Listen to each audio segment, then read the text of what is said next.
હાય મિત્રો, good morning. આજે આપણે આવી ગયા છીએ નવા બ્લોગમાં અને આજે છે સાતમના 10:30 વાગી ગયા છે. મમ્મી કાંઈક સાતમની વિધિનું કહેતા હતા, મને કાંઈ ખબર છે નહીં. તો હવે આપણે આગળ બ્લોગમાં જોઈ કે મમ્મી શું શું વિધિ કરે છે અને કેમ કરે છે. તો આગળ બન્યા રહેજો. શું કરો તમે? બેટા શીતળા ધરવાના હોય ને એવું હોય? તો આ લાદી ભરાઈ રહી એનું શું? ના લાદીમાં ભરાઈ રહી ને માતાજી બે હા એવું છે? હા. અને આ બધી આ રીતે આપણે બધી પૂજા કરવાની આઈટમના દિવસે. આઈટમનું જોઈએ ખાલી આ? પછી ન હોય કાંઈ? ના પછી કાંઈ ન હોય. એ કેમ? બસ આઈટમના દિવસે જોયા બધી પૂજા કરવાની. આઈટમમાં આપણે રાંધ્યું હોય ને હા એટલે એવું કે બધે આ કરવું પડે એમ. ન રાંધ્યું હોય તો? ન રાંધ્યું હોય તો શીતળા તો દારવા જ પડે હો. ફરજિયાત. એ શીતળામાં સારું કરજો. તો આપણે દીવો ને એવું બધું કરી લીધું છે અને આમાં આપણે આ કુલર બનાવવાનું છે. કુલર? એ શું છે? એ પ્રસાદી માતાજીની.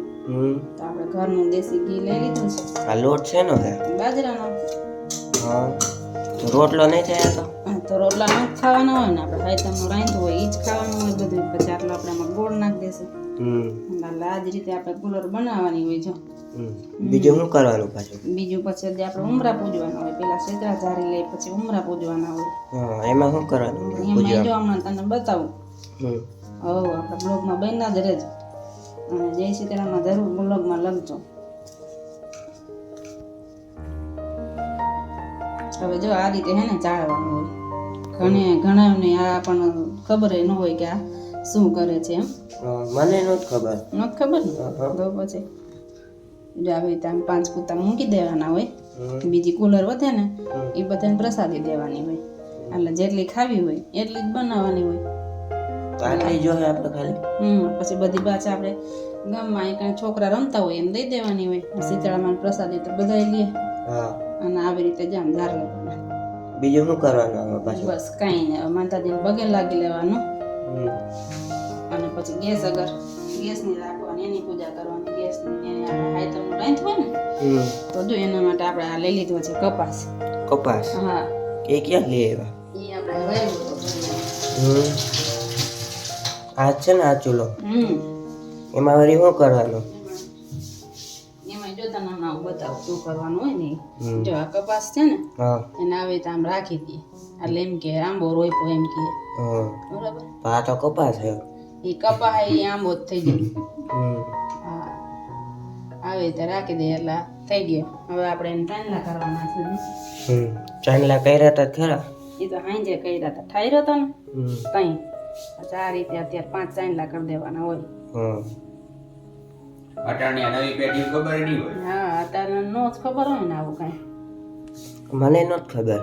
જોવો જો આપણે કરી છે તો એને નથી ખબર.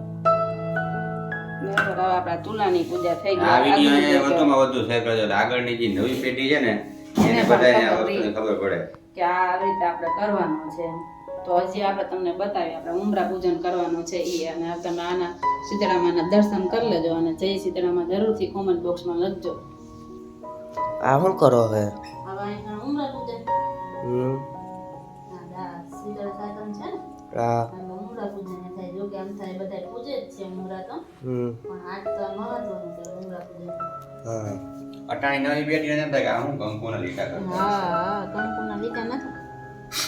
તો શું છે? આ તો મહત્વનું છે ઉમરો પૂજન તો. જો આવી રીતે આમ કરી લેવાનું. પછી આની કોર છે બે કોર કરવાનું. આવી રીતે 5 ચાંદલા કરવાના. બીજું ભેગું શું કરવાનું પાછું? હમણાં બતાવો ના થઈ જાય એટલે એ બતાવું જો. અટાણી પેઢી તો એમ કહે કે આ બધું દોષી શાસ્ત્ર છે. દોષી શાસ્ત્ર નથી ને, સાચું શાસ્ત્ર છે. બાકી બધું ખોટું છે. આ રીતે ઘઉંની ઢગલીઓ કરવાની. આમ કેટલી કરવાની? 5. પછી ઘઉંનું શું કરવાનું? ઘઉંને પછી ચાણમાં નાખી દેવાના. આવી રીતે ઉમરા પૂજન થાય. જોજો તમે કેવી રીતે કરો છો અમને કોમેન્ટમાં જણાવજો જરૂરથી. હવે આપણે સીતારામની પૂજા પૂરી થઈ ગઈ છે તો હવે આપણે બેસી તો આજે થઈ ગઈ સાતમ ને કાલે છે આઠમ. આપણે 65 સબસ્ક્રાઈબર તમારા સપોર્ટથી થઈ ગયા છે. પછી લોંગ વિડીયામાંથી આપણે શોર્ટ વિડીયામાં 50 પૂરા કરવાના. યુટ્યુબનો નવો નિયમ છે કે શોર્ટ વિડીયામાં તમારે 50 સબસ્ક્રાઈબર હોવા જોઈએ. ને કાલે છે આઠમ. આઠમનો આપણે આખો પ્રોગ્રામ લાઈવ કરવાના હતા, પણ એમાં હજી આપણે 50 સબસ્ક્રાઈબર થયા નથી શોર્ટ વિડીયામાં. એ આપણું જામનગરનું ફેમસ ત્રિમંદિર. એટલે ફૂલ સપોર્ટ કરો આપણા શોર્ટ વિડીયાને 50 સબસ્ક્રાઈબર પૂરા કરો. મિત્રો, મને વિશ્વાસ છે તમારી પર ફૂલ કે તમે 50 સબસ્ક્રાઈબર પૂરા કરી દેશો ને કાંઈ તમે લાઈવ જોશો. ભાઈ હવે ભૂખ લાગી, આજનો આપણે બુક પૂરો કરી દઈએ. હા, તો કાંઈ વાંધો નહીં. ભૂખ લાગી છે ને? હા. તો સીધાવા તો એ હવે બેસી જાય આપણે, આજનો બ્લોગ આપણે પૂરો કરીએ. આ લોકો બધા સીધાવા.